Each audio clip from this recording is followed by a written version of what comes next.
You feel the pull. You feel it all in the chest, in the stomach. You're feeling the tension. It's coming up. You maybe have a bit of anxiety. Your mind is racing. You have all the things you want to say. You say it. You give your energy. You give the advice. You watch. You hope. You pray. Oh, you see all the potential and you want them to succeed and you know all they could be. What it feels like when you're having this pull to want to save somebody. You want to rescue them. This episode is for you. Welcome to the Stayin' Wild and Well podcast. My name is Rin, and my greatest accomplishment is being alive. Here we talk about life's journey, the ups, the downs, the in-betweens, all things mental health, body, mind, and spirit. We share wild stories and keeping your wild alive while staying well. If you have felt that pull inside of yourself, maybe you feel it in your chest, maybe you feel it in your stomach, maybe you have anxiety, maybe you are giving advice over and over and over again, depleting your energy, or maybe building up hope inside of yourself because you see the potential in someone and you so desperately want them to see it within them. You think that you can change them. You think that you could save them. You think that you could push them towards the life of their dreams because you know they can do it. I had no intention of talking about this today, and then I was on my way here and I was like, oh my God, I had this download and it was important for me to share this. So normally it's in my book. You're going to see the book come out a little bit later, but I wrote it down on my phone. I have some notes to hopefully keep me on track. But where does this pull come from? Where does this pull inside of us come from when it has to do with wanting to rescue or save somebody? One, if you are an empath, we don't even have to go there. You know you're feeling feelings that don't necessarily belong to you. And a lot of the times there's this need to want to help somebody because of the empath within you, but also sometimes there's this uncomfortability because you're carrying this other person's energy that doesn't belong to you. And if we could help them, if we could save them, if we could push them towards the life of their dreams, well, they're going to show up differently. They're going to be happy. And in turn, that uncomfortable feeling that we're feeling within ourselves is going to go away. So there's this urgency to help them because on a subconscious level, if you're not aware, it's helping you. Another part is, well, if you love them and you see the potential in them, there is often so much pain. And believe me when I say that I have gone down this rabbit hole where I love somebody so much. And this even stems back to childhood. A lot of my life had been spent trying to save and rescue my own family because I see the potential in them and I see all that they could be and the pain when they don't show up in the ways that you want them to. But then I have a question, why should they show up in the ways that we want them to? Ask yourself that. Why should they show up in the ways that you want them to? What is it within us? And this is the question I had to ask myself over and over again because I had seen the way I was torturing myself trying to change people who didn't want to change. What is it inside of me that thinks that I have the ability to change someone? That is not our job here. But I recognize how painful it is when you love someone and you see their potential and you see all that they could be, or you don't want to see them sad anymore. But just like I mentioned with the empath, it's multifaceted. It's seeing that person and wanting them to live their best life because you know it's possible. But there's also this pain inside of you that you're trying to remedy and comfort as well, because watching someone not reach their potential or watching them talk about this life that they really want and not being able to achieve it is so painful. Why is there another reason?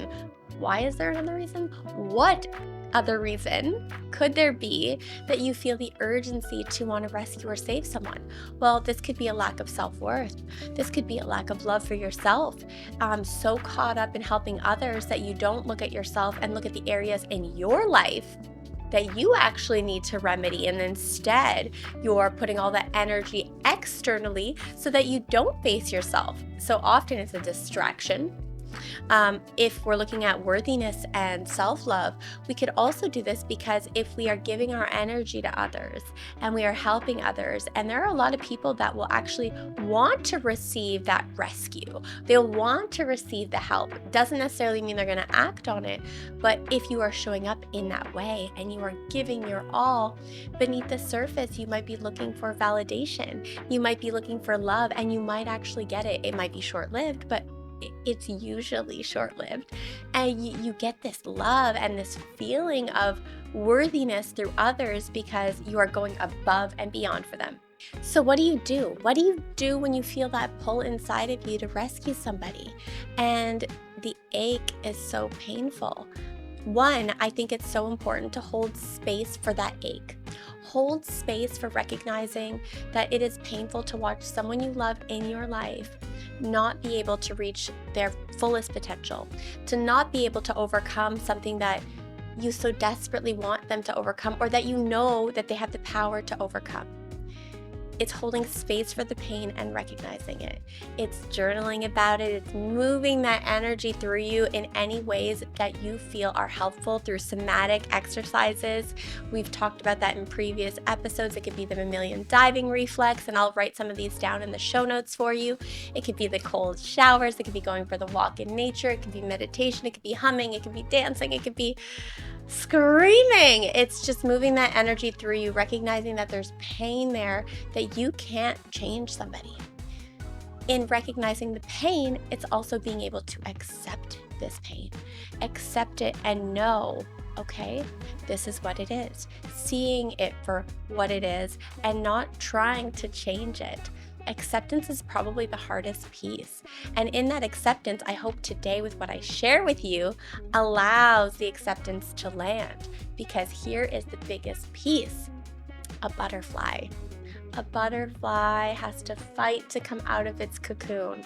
It gets wrapped in its cocoon and it has no idea what it's going to come out looking like, which is, by the way, I think the coolest part. It gets wrapped in its cocoon. It has no idea what it's going to emerge as, but it does have a fight. It has a period of stillness. It has a period of reflection.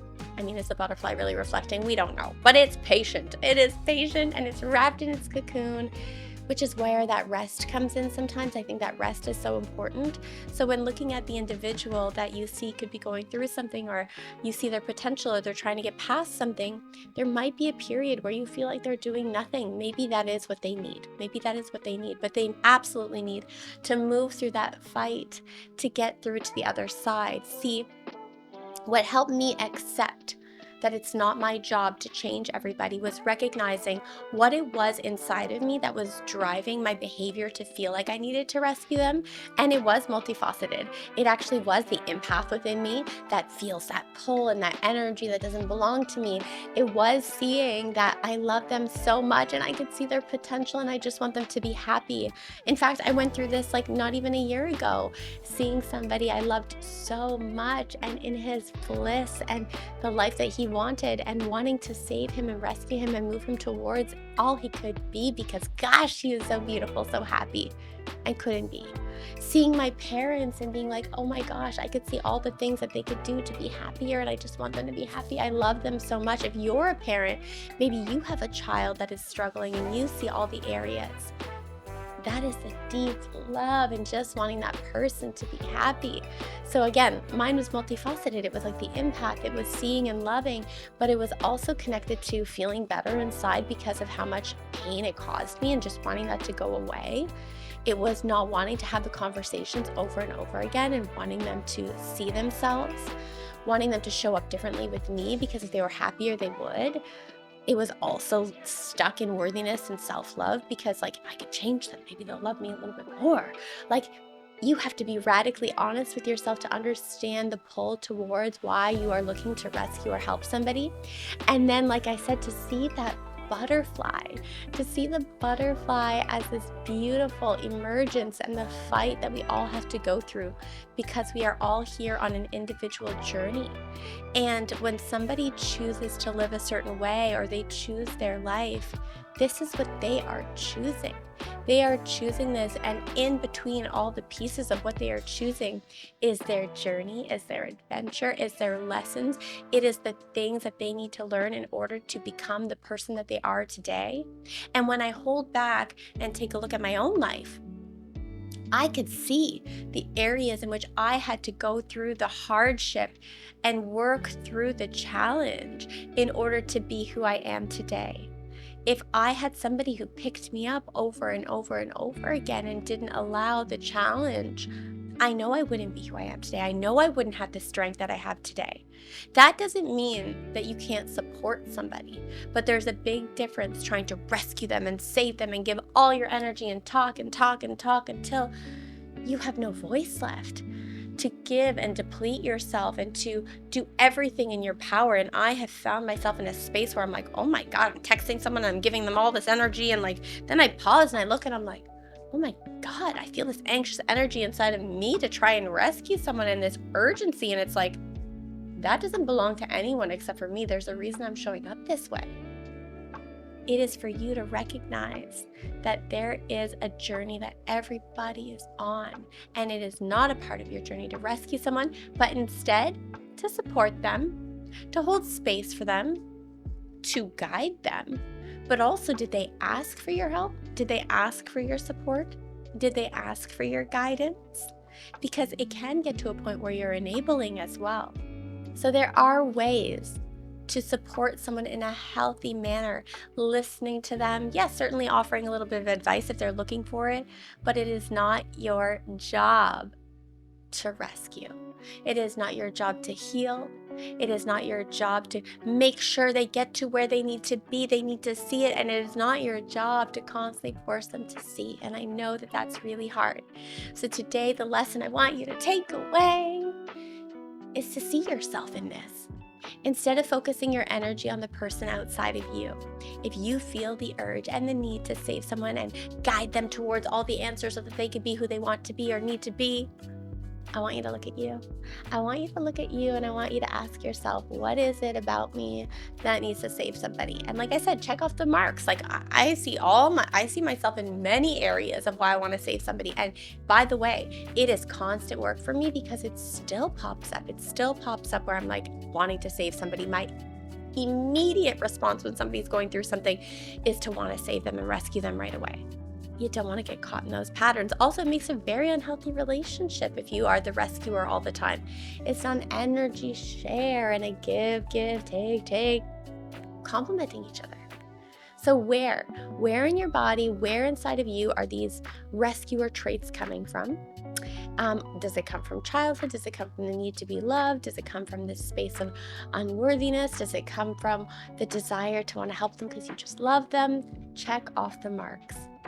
Be able to accept it. And if you're struggling with accepting it, look at your life and the areas in which you had to pick yourself up and dust your shoulders off and find the courage to move through the challenge to be the person that you are today.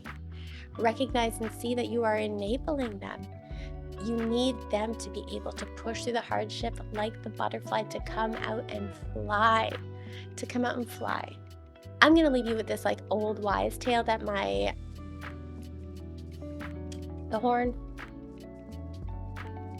I'm going to leave you with this old wise tale that when I was in my yoga teacher training, my yoga instructor told us, and it has forever stuck with me. So there's this man in his house and he has this beautiful garden, and one day he sees that there's a cocoon. And he goes and he looks at the cocoon and he's like, oh, there's going to be a butterfly. So every single day he goes out and he looks at the cocoon a little bit more, waters his garden, goes out into the garden again, checks on it, and watches the cocoon start to shift and change. One day he goes out and he sees the butterfly trying to come out of the cocoon, and he's fighting to come out of the cocoon, and he's breaking through. The butterfly is breaking through. And he's watching in urgency for the butterfly to come out, but he sees the struggle. So he runs in the house and he grabs a little tool and he walks over to the cocoon and he starts opening up the cocoon to help the butterfly out. What happens when he opens the cocoon is the butterfly falls to the ground. it doesn't fly. Now he's super concerned. What is going on? The butterfly is not flying. He's panicked. Did he do something wrong? And the lesson in this is that the butterfly needed to fight through the cocoon, because when the butterfly would push through the cocoon, the wings would be wet and it would pull off some of the moisture from the wings when he pushes himself out of the cocoon and squeezes himself out so that he could fly. So he had to go through the struggle. The butterfly had to go through the struggle in order to fly. So allow that to land today. Allow that to be within you, and never forget this wise tale. And allow the acceptance to move in. Allow the uncomfortability to be there. And allow the person in your life to move through the challenge to fly.